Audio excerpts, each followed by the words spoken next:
With the latest angst introduced in episode 15, fans of the haunted palace are clutching their pearls about how it'll all end. Beware, spoilers ahead. The beginning of each episode tells how it'll end. You can see the king possessed by the 8-foot spirit. Then KangChul and YeoRi put up a fight, ultimately eliminating the vengeful spirit. It also shows them together in the end. However, how things are unraveling is frustrating. For a deity, KangChul hasn't done anything supernaturally fabulous with his title and powers. Understandably, he's become weak from inhabiting Yoongap's body, but he's been unimpressive so far. From the preview for the grand finale, we can see that he'll also lose the fight with the vengeful spirit. Meanwhile, the 8-foot spirit has lost its reason. Understandably, he had every reason to be spiteful for what the king did 100 years ago, but it's become unreasonable when he attacks a king who's trying to right the wrongs done to him by his long-dead ancestor. The king wanted to ask for forgiveness while placating the souls senselessly lost. But he went and killed the queen and their unborn child. I must say, this scene was unnecessary. It diminished whatever they wanted to accomplish. It felt like they just wanted Hoon to have a double body role like Sungjae. However, he executed it well. When the king saw the evil spirit approaching, I wondered why he didn't grab the talisman YeoRi had given the eunuch to pass to him. But then, we wouldn't have a KangChul and king fight if he had.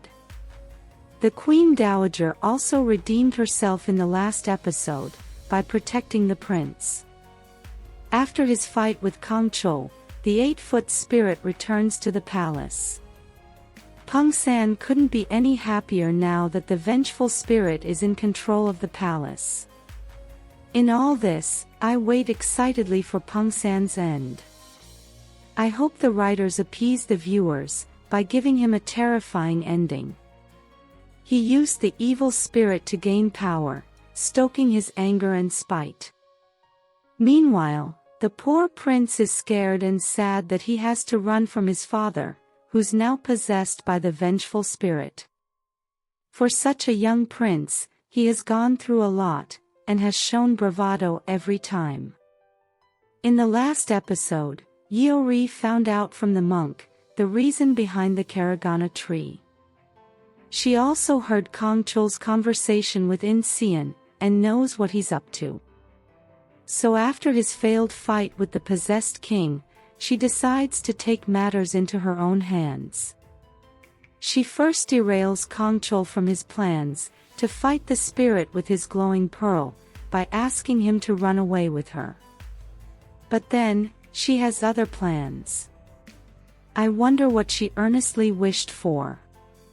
KangChul must have stolen her wish with plans to fulfill it. Meanwhile, Yoongap's mother and the palace guard can be seen searching for her. Unable to stomach the vengeful spirit in the king's body, YeoRi decides to invoke the spirit of death. As her grandmother had explained, this is dangerous and could lead to death, especially if she gets the spirit's name wrong. YeoRi had stitched the spirit's name tag onto the dress. However, she could be wrong, as he had died with the baby in his arms, and he once told KangChul that he was the one who saw his ascent and descent. But as we know, it was the baby who witnessed all this. KangChul can be seen running to the palace to save YeoRi. Maybe if KangChul uses up his glowing pearl, he'll become human and remain on Earth with YeoRi. How do you think it will end? A happy or sad ending? Let us know your thoughts in the comments section below. If you enjoyed this content, please like, share, subscribe, and turn on your notification bell for everything wonderfully K-drama. Thanks for watching, goodbye.